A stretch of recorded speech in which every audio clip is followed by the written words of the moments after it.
No Guia do Casal Moderno de hoje, vamos falar sobre um tema muito relevante para todos os relacionamentos, que é a dependência emocional. Vamos falar aqui sobre algumas características, como você acaba se tornando a pessoa dependente dentro do seu relacionamento e também como começar a resolver essa história toda para que o seu relacionamento não afunde por conta disso. Pois é, a dependência emocional, ela é um conjunto de comportamentos que você está fazendo no seu relacionamento, não só fazendo, mas também vivenciando, né, com a sua parceria, que causam prejuízos emocionais, prejuízos comportamentais. Um exemplo desse, né, desses comportamentos, por exemplo, é uma questão de quando você precisa ter, tem uma necessidade de ter um controle. Saber onde a pessoa tá, com quem ela tá, que horas vai, que horas chega, e que às vezes tá disfarçado com: "Ah, eu só estou me preocupando com essa pessoa". Mas preocupação e necessidade de ter essas informações são coisas completamente diferentes, né. É uma preocupação, na verdade, que beira a paranoia, assim, né, a pessoa, ela te liga várias vezes pra você saber, mesmo você tendo meia hora atrás, Você já já estava com falaram, ela talvez, já né. estava com ela, você já ia pra aquele lugar, você já tinha comentado, ou então, mesmo que você não tenha falado, a pessoa já tinha uma noção de que você tinha aquele planejamento, né, então fica essa insistência dessa checagem a todo momento. Sim, e aí que tá, que às vezes a gente disfarça isso com uma preocupação, né. Mas tá essa checagem, essa necessidade de saber, né. É uma sensação de falso controle, porque, assim, você não controla ninguém sem ser você mesma, e muitas vezes nem você consegue controlar, né.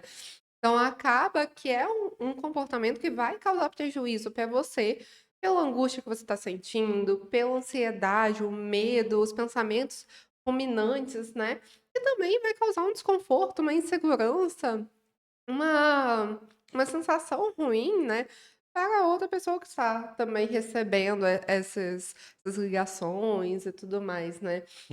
E é Exatamente. um ponto importante que a dependência, ela tem uma questão de necessidade. Uma necessidade como se fosse quase: "Não vai dar certo, não vou viver se isso não acontecer", né. Tanto essa necessidade de controle, quanto uma necessidade de estar junto com a pessoa o tempo todo, né. Então, pra mim ir no médico eu tenho que ir com a pessoa, pra mim ir visitar minha mãe, a pessoa tem que ir comigo, né. Não há não há esse momento de fazer uma coisa sozinha, como se, ai, a vida é sem graça sem a pessoa. Exato. Exatamente. E é tão interessante, assim, que às vezes a pessoa, na verdade, a maioria das vezes a pessoa não consegue perceber que ela tá tendo essas atitudes, né. Quem tá nesse nível de dependência emocional tão grande, tem um impacto emocional mesmo, né, porque a gente tá falando aqui de um aspecto, dando essas informações de uma maneira bem lógica sobre a coisa, mas realmente a pessoa se sente na necessidade de estar ligando de meia em meia hora, de estar sabendo, de estar checando, de estar, né, tendo essas atitudes ali, porque ela acha que isso é necessário para fazer a manutenção desse relacionamento. Assim, como se eu não fizesse isso, eu vou perder a pessoa. E se eu perder a pessoa, minha vida já não tem muita função, né. E tá aí uma boa outra característica, que é essa perda de vontade de fazer coisas consigo mesmo, Sim. sabe. A pessoa já não sai mais sozinha, não faz as coisas, né, que costumeiramente fazia antes, sem o envolvimento do outro. E muitas vezes não sabe mais nem o que gosta, né. Qual é a música que gosta, ou o que quer fazer no futuro, né, não tem uma percepção individual de si mesmo. Então: "Nossa, eu gosto de jogar algum jogo, eu gosto de ler algum tipo de livro, que tipo de filme, que tipo de série eu gosto?". Tá tão habituada a se deixar de lado para focar a vida para o outro, e se esquece, se deixa, né. Exatamente. Eu acho que a característica maior que a gente trabalha muito na terapia de casal, a noção de que são 2 indivíduos, são 2 pessoas diferentes que se juntam para dentro de um relacionamento. Quando essas 2 pessoas se juntam para dentro de um relacionamento, elas não se apagam, elas Sim. mantêm essa individualidade ali. Mas o que geralmente acontece é que quando a gente tá junto, aquele casal de amigos, aquele que é tipo, é a dupla sertaneja, né? Não dá pra, Sim, não dá pra desassociar mais um do outro. sim. E não é bem assim, né, de fato, o casal é e precisa ter, né, uma prioridade ali dentro da vida a 2, né, na minha vida e na sua vida, mas você também tem que se colocar como prioridade na sua vida individual. Então, ter um equilíbrio, sabe, ter um meio termo ali do: "Ok, o foco do casal, a meta do casal, o objetivo do casal, mas e os meus?", né. "Ah, nós 2 Seus assistimos". sonhos, né? Sim. Nós 2 temos o costume, por exemplo, de assistir série juntos, né. E é um modelo de série muito específico. Mas eu vou só assistir esse modelo de série? Não vou assistir as outras séries que eu gosto, que talvez você não goste? É, igual tem muita gente que considera traição, né? Ah, não posso assistir as minhas séries, porque senão eu vou estar traindo o outro e tudo mais. Ou então outra Sim. pessoa cobra, né? Tipo assim, não, você não pode assistir série sem mim, mesmo que seja uma série que eu não gosto. E aí se força pra estar numa situação que não é a melhor das coisas, né? Uhum. Sim, até, por exemplo, ver filme no cinema. Quantos filmes a pessoa já deixou de ver no cinema porque gostaria muito, porque o outro não queria? Ou não só isso, né, mas deixar de ir para algum lugar, encontrar determinados amigos, né, comprar determinadas roupas, por conta dessa talvez essa não aprovação do outro. Então essa Exato. necessidade de validação do outro o tempo todo. Então eu só consigo tomar uma atitude, uma decisão de fato, se o outro der a resposta final. Exatamente. E aí, pensando um pouquinho como você se torna uma pessoa dependente, eu sempre gosto de olhar para a questão cultural. A Sim. gente tem uma. Primeiro, que a gente não tem uma instrução correta de como se relacionar. Ninguém na escola, na faculdade, nos fala assim: ah, para você ter um relacionamento bacana, bem-sucedido, saudável, que você se sinta feliz, você tem que fazer isso, isso, isso e aquilo, Hã. sabe? Então, assim, a gente vai aprendendo muito pelas nossas referências, né? Os nossos pais, nossos tios, nossos amigos, de infância ali, você vai tentando pegar As aquelas pessoas próximas, filmes, filmes, séries, séries. músicas, tudo isso a gente Exatamente. vai pegando informações sobre como se relacionar, como se comportar e a gente vai reproduzindo. Só que o interessante disso, que apesar de ser comum a gente ouvir esse monte de coisa aqui, né? Algumas pessoas vão falar assim, não, besteira, o que Thiago e Elisa estão falando é normal, né? Tem que ser assim mesmo. Senão, né, você acaba sendo desleixado dentro do seu relacionamento. Hum. Só que não, nem tudo é uma verdade absoluta e que você tem que simplesmente enfiar dentro do seu relacionamento para dar certo. Sim, porque a questão de dar certo é sobre as consequências e não sobre o comportamento em si. Então, como eu sei se algo realmente está dando certo ou não, é se as consequências estão sendo mais positivas do que negativas.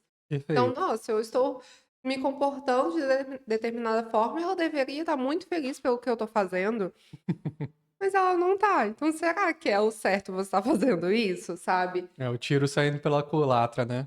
Sim, então, muitas vezes a gente se preocupa demais com o comportamento e pouco com as consequências que isso está causando.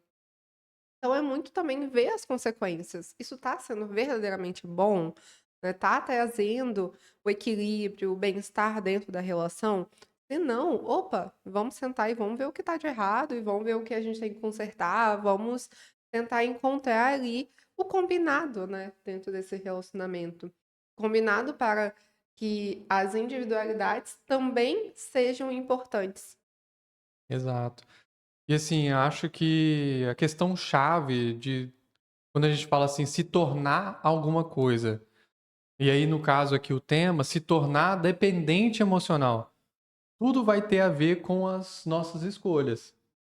Com as coisas que a gente entrou em contato durante a vida inteira também, né. Então desde o aprendizado que a gente teve, desde a infância, por exemplo, então muitas vezes a gente aprende a se deixar de lado para dar atenção a determinadas pessoas, né.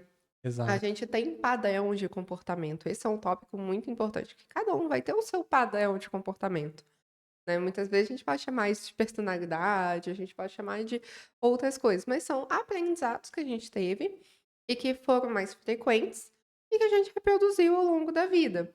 Exato. E nesse caso da dependência emocional, é um padrão de comportamento que leva a pessoa a escolher sempre o relacionamento para tudo. E aí, mais uma vez, não é que você não possa dar prioridade para o seu relacionamento. O problema é que se você der prioridade demais, de uma maneira exagerada, Uhum. você acaba tendo muitos problemas. Imagina assim, né? A pessoa, você tá no trabalho e a pessoa literalmente está te ligando, né, de meia em meia hora. Aí que tá também uma diferença sobre dar prioridade ao relacionamento e dar prioridade a outra pessoa, Perfeito. né, porque Manda abraço. assim, o dar prioridade ao relacionamento é você também dar prioridade às suas escolhas, o seu limite dentro da relação. Então você também se colocar ali dentro. Mas quando eu dou prioridade ao outro, eu esqueço de mim. Eu esqueço que, por exemplo, o outro tá trabalhando, mas eu também tô. Então, em vez de dar dando atenção Hum, à minha dinâmica de trabalho, eu tô o quê? Pensando no outro. Então, eu tô gastando um tempo maior do que deveria de pensamento, de comportamento, pensando no outro, fazendo para o outro. Então, eu vejo que a questão ali da dependência afetiva é sobre o foco da sua vida ser o outro. E aí as suas coisas deixam de ter função, né, porque todo comportamento tem uma função. Então tem um motivo, né. Então, assim, se a minha vida é o outro, as coisas que eu faço sozinha não tem mais motivo, hum. Não mas tem significado, não não tem prazer não tem mais mais. valor, né, porque o outro vai ter mais valor do que eu. E Pois esse é o é. problema. Mas a questão disso não é que é só, tipo, a culpada é a pessoa que é dependente. Não, é a dinâmica da relação.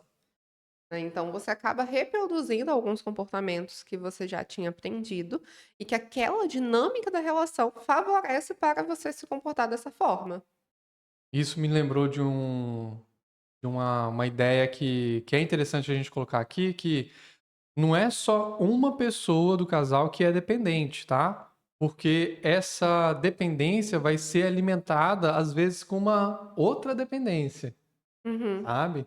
E sim. isso vira um ciclo, né. Então, querendo ou não, a pessoa que faz a ligação, digamos assim, está sendo reforçada pela pessoa que está atendendo as ligações e está ali: "Não, tá tudo bem, eu tô aqui com os amigos, assim, assim, assado", né.